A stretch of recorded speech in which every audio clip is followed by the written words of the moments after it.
Welcome to my বাংলার প্রকল্প channel. আবারও চলে এলাম অনেক দিন পর যুব শক্তি প্রকল্পের বড় আপডেট নিয়ে। যুব শক্তি প্রকল্প নিয়ে মুখ্যমন্ত্রীর নতুন ঘোষণা। কি বললেন মুখ্যমন্ত্রী শুভেন্দু অধিকারী? কবে থেকে আবেদন শুরু হবে? কবে থেকে টাকা দেওয়া শুরু হবে? কারা কারা আবেদন করতে পারবে? কি রয়েছে এই প্রকল্পের শর্ত? কি কি ডকুমেন্টস লাগবে? সমস্ত বিষয়ে কিন্তু আপডেট জানানো হয়েছে।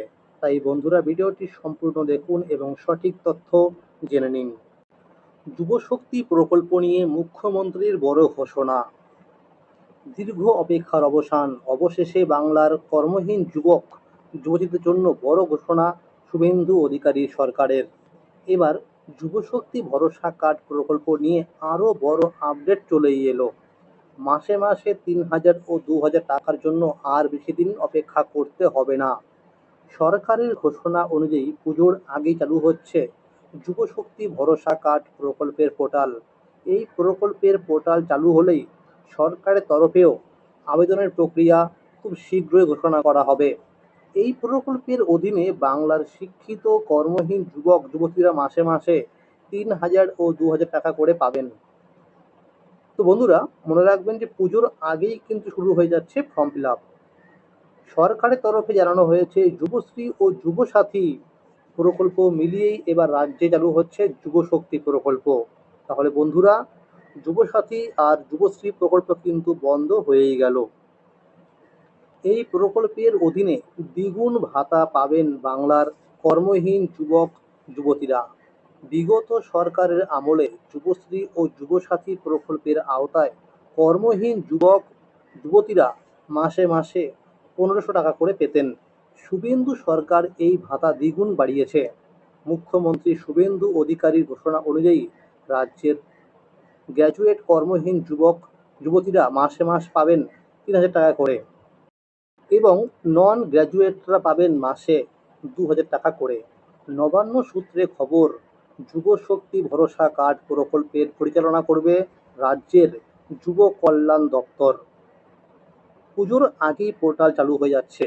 ১লা অক্টোবর থেকেই এই প্রকল্প কার্যকর হবে। কর্মহীন যুবক যুবতীদের কর্মসংস্থান না হওয়া পর্যন্ত রাজ্য সরকার পাশে থাকার আশ্বাস দিয়েছে। এই প্রকল্পে আবেদনকারীদের বয়সসীমা ২১ থেকে ৪০ বছরের মধ্যে হতে হবে। আবেদনকারীরা যোগ্য কিনা কিভাবে যাচাই করবে সরকার?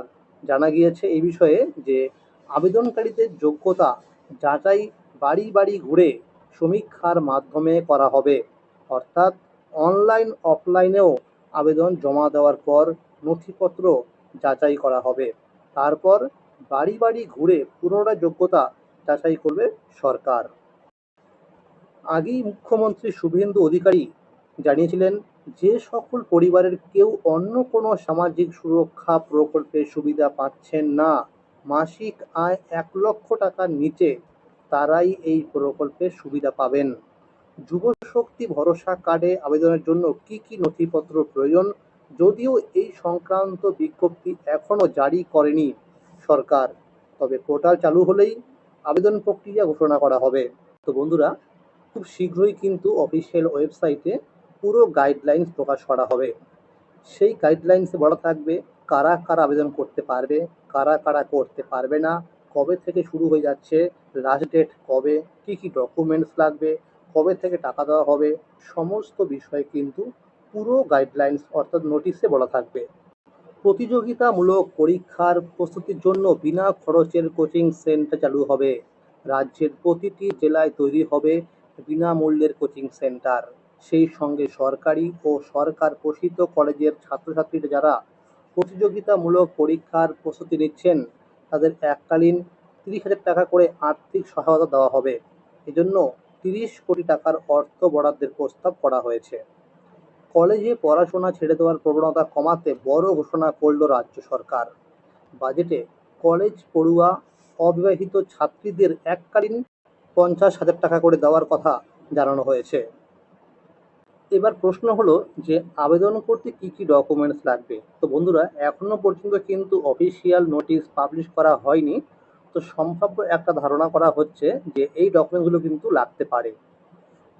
মুখ্যমন্ত্রী শুভেন্দু অধিকারী জানিয়েছেন, খুব শীঘ্রই অফিসিয়াল নোটিফিকেশন দিয়ে জানানো হবে এই প্রকল্পের বিভিন্ন শর্ত, কী কী ডকুমেন্টস লাগবে, কারা কারা আবেদন করতে পারবে সমস্ত বিষয়ে। তবে যেই ডকুমেন্টসগুলো অবশ্যই লাগবে সেগুলো হলো, ১ নম্বরে বলা হয়েছে শিক্ষাগত যোগ্যতার প্রমাণপত্র, মাধ্যমিক, উচ্চ মাধ্যমিক বা গ্র্যাজুয়েশন এর অ্যাডমিট কার্ড, মার্কশিট ও সার্টিফিকেট। ২ নম্বরে বলা হয়েছে SC/ST ওবিসি সার্টিফিকেট যদি থাকে। ৩ নম্বরে বলা হয়েছে আবেদনকারীর রেশন কার্ড। ৪ নাম্বার আবেদনকারীর ব্যাংকের পাসবুক, ব্যাংক অ্যাকাউন্টের সঙ্গে যেন ডিবিটি লিঙ্ক থাকে। ৫ নম্বরে বলা হয়েছে পারিবারিক আয়ের প্রমাণপত্র অর্থাৎ ইনকাম সার্টিফিকেট। ৬ নম্বরে বলা হয়েছে আবেদনকারীর ভোটার কার্ড।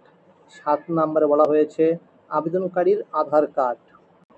এরপরে বন্ধুরা ৮ নম্বরে বলা হয়েছে এমপ্লয়মেন্ট এক্সচেঞ্জ অফিসে নাম নথিভুক্ত থাকতে হবে। এটা সম্ভাব্য লাগতে পারে, আবার নাও লাগতে পারে।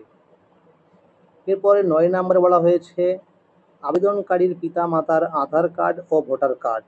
১০ নম্বরে বলা হয়েছে আবেদনকারীর বাড়ির কাগজপত্র সম্ভাব্য লাগতে পারে। তো বন্ধুরা, এছাড়া শোনা যাচ্ছে যে ডোমিসাইল সার্টিফিকেট কিন্তু লাগতে পারে। যারা বর্তমানে মাধ্যমিক বা গ্র্যাজুয়েশনে পড়াশোনা করছেন তারা আবেদন করতে পারবেন না। এক কথায় পাস করে থাকতে হবে। যাদের এসআইআরে ভোটার লিস্ট থেকে নাম বাদ গেছে তাদের টাকা দেওয়া হবে না। তবে যাদের নাম ট্রাইব্যুনালে রয়েছে এবং যারা সিএ এর জন্য আবেদন করেছেন তারাও সরকারি সুবিধা পাবেন বলে জানানো হয়েছে। তো বন্ধুরা, সূত্রের খবর, এই আগস্ট মাসের মধ্যেই কিন্তু অফিসিয়াল নোটিফিকেশন দেওয়া হবে। আর মনে রাখবেন, অক্টোবর মাস থেকে কিন্তু ব্যাংক অ্যাকাউন্টে টাকা দেওয়া শুরু হবে এই যুবশক্তি প্রকল্পের। তাহলে বন্ধুরা, আজকের এই ছিল আপডেট। যুবশক্তি প্রকল্প সহ সরকারি বিভিন্ন প্রকল্পের আপডেট সবার আগে পেতে হলে চ্যানেলটিকে মনে করে সাবস্ক্রাইব করে রাখবেন এবং সকলের কাছে শেয়ার করে দেবেন। আর যদি ভিডিওটি ভালো লেগে থাকে অবশ্যই একটি লাইক করে দেবেন। ধন্যবাদ।